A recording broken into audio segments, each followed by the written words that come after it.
ওই সময় ইলেকশন আগে আগে আমি বলেই দিয়েছিলাম আর কত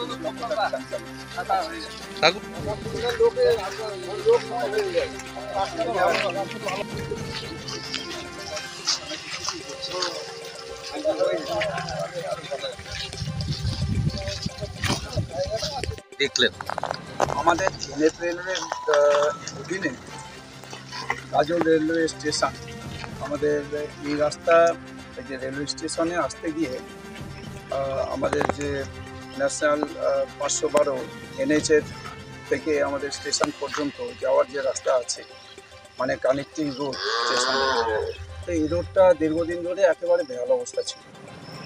তো এই রাস্তাটাকে যাতে মেরামত করা হয় এবং এটা দেখতে পাচ্ছেন যে আমাদের জল একটু বৃষ্টি হলে জল জমে যায়, সেই জন্যে এটাও আমাদের প্রস্তাবের মধ্যে ছিল যে রাস্তার দুধারে একটা ড্রেন করে দেওয়া।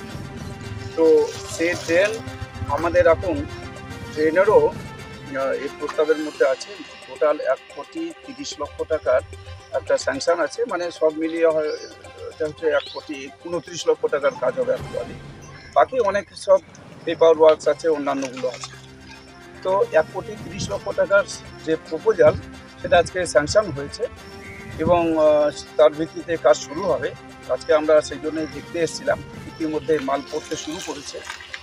খুব অল্প সময়ের মধ্যেই আমরা এটার ভিত্তিপ্রস্তর স্থাপনের এখানে একটা সভা হবে, তারপরেই কাজটা হচ্ছে ফুল ফ্লেজেডলি কাজটা শুরু হয়ে যাবে। এখানে মাননীয় বিধায়কও আছেন, এখানকার আমাদের উপপ্রধান আছেন, এখানে পঞ্চায়েতের মেম্বার রয়েছেন, আমাদের পরিবেশ রক্ষা কমিটির সমস্ত সদস্যরা রয়েছেন।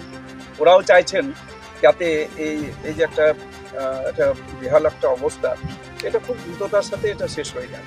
তা আমরা আজকে তাই এখানে এসেছি, তো খুব শীঘ্রই কাজটা শুরু হয়ে যায়।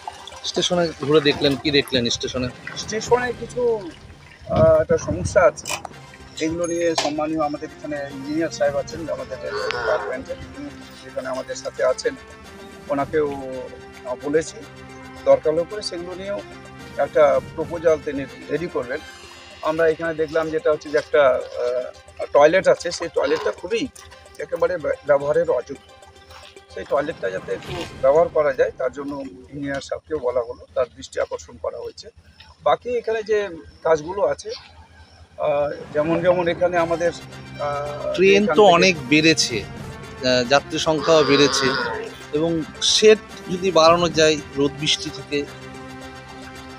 এখানে ট্রেনের সংখ্যা বেড়েছে, আরও ট্রেন এখানে আমরা চেষ্টা করছি আরও বেশি ট্রেন দেওয়ার জন্য, যাতে এখান থেকে যে আমাদের দূরপাল্লার ট্রেনও আমরা যাতে এখান থেকে আমরা ছাড়তে পারি সেরকম একটা প্রচেষ্টাও চলছে। তো স্টেজ বা এখানে আমাদের যে যাত্রী যে তাদের হচ্ছে বসার জন্য সিটিংয়ের ব্যবস্থা, সেটাও আমরা দেখছি একটু সিটিং অ্যারেঞ্জমেন্ট যাতে বাড়ানো যায়। এইসব বিষয়গুলো পরবর্তীতে আমরা একটু দেখছি এবং আলোচনা করছি। রেলের তো অনেক জায়গা রয়েছে, যেমন মালদাতে যেমন রেল স্টেশন পাশে একটা পার্ক রয়েছে, এরকম কি কোনো পরিকল্পনা বা কোথাও প্রস্তাব জানাবেন? এখানকার এরা যারা আছেন, এখানকার আমাদের পঞ্চায়েত, আমাদের এখানকার মাননীয় বিধায়ক, পরিবেশ রক্ষা কমিটির সমস্ত যারা আছেন, তাদেরও একটা ইচ্ছা। আমাদের উপপ্রধান বারবার বলছিলেন যে একটা যদি চিলড্রেন পার্ক করে দেওয়া যায়। এখন তো মানুষ এটাই পার্কের মতো ব্যবহার করে, সন্ধ্যার পর ভিড়। তো অবশ্যই আগামী দিনে প্রস্তাব থাকবে যাতে এখানে চিলড্রেন পার্ক বা একটা পার্কের ব্যবস্থা করা যায়, যাতে একটু যে আমাদের বিনোদনের জন্য মানুষের যে একটা জায়গা, সেটা করলে খুবই ভালো হয়। গাজলের ক্ষেত্রে এটা খুবই অভাব আছে, চেষ্টা করা হবে।